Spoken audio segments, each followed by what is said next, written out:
Students, Assalamu alaikum. This is science class for grade 7 and we are doing chapter number 11, force and their effect. And now we know that force is a push or pull. कि force जो है वो push या पुल होता है। हम कोई भी एक्टिविटी अपनी डेली लाइफ में करते हैं, या तो हम थिंग्स को पुश कर रहे होते हैं या पुल कर रहे होते हैं, और ऐसा करने के लिए इस सेट के लिए हमें जो चीज़ रिक्वायर्ड है that is force. So we say that force is a push and pull. And then we did the units of force that are Newton.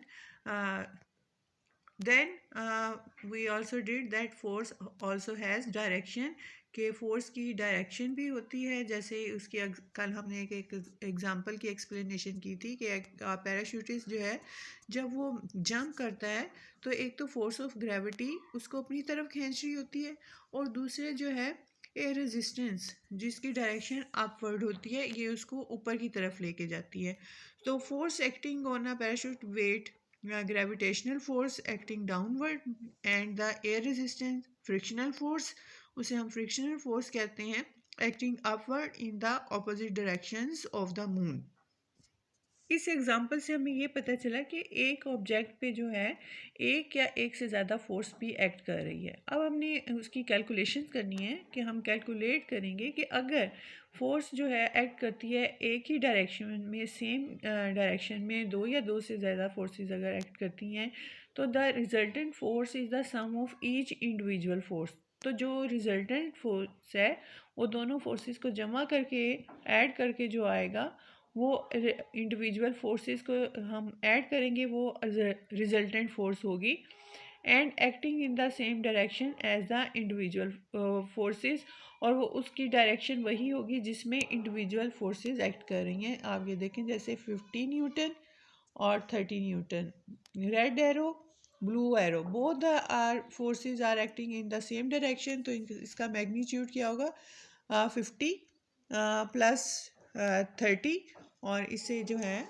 80 newton. So force acting in the same direction.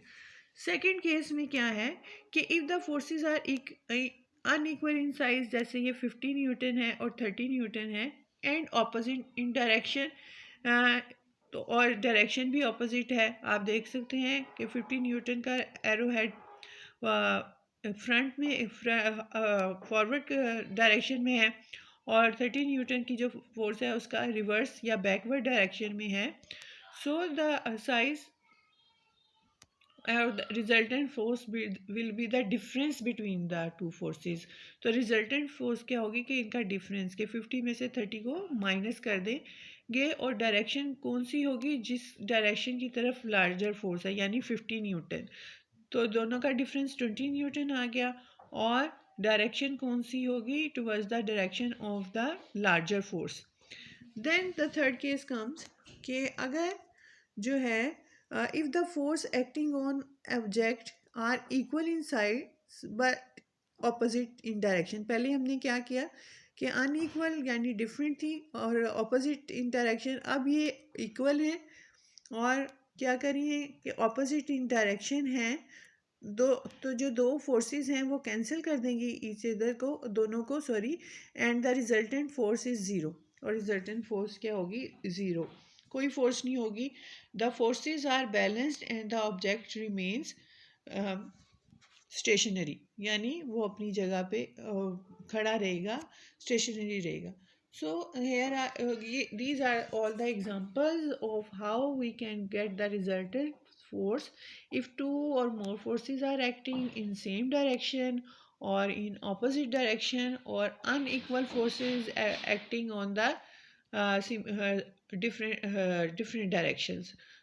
Here are some more examples of when an object is stationary the forces are balance, यानी जब एक रुक जाती है कोई काम move करने से, तो इसका मतलब है कि फोर्सेस जो हैं वो बैलेंस हैं। और ये अब ये देखें इस कंडीशन में कि दो अली जो है वो पुल करता है रस्सी को टू द लेफ़्ट, और सारा पुल करती है रोप टू द राइट, और ये जो है दोनों जो हैं एक दूसरे को बैलेंस करते हैं, और वो स्टेशनरी रहते हैं, रुक जाते हैं जब इन दोनों की फोर्सेस इक्वल हो जाती हैं, बैलेंस होती हैं। तो अगर आप पिक्चर को देखें तो क्या होगा कि अगर अली जो है वो ज़्यादा फोर्स से सारा को अपनी तरफ खींचता है तो वो सारा जो है उसकी तरफ मूव करेगी। सो ये अब आपने ट्राई इट आउट करना है कि देयर इज नेट फोर्स। अब नेट फोर्स है, what is the net force acting on the object shown in the diagram, state the size and direction of the net force. आपने ये करना है, इसको सॉल्व करने की कोशिश करें। This is your homework. आपने तो ये देखेंगे कि दोनों अपोजिट डायरेक्शन में है और इसको जो है हमने ऐड करना है या सब्ट्रैक्ट करना है, ये आपने करके देखना है। That's all for today. Have a nice day. अल्लाह हाफिज़।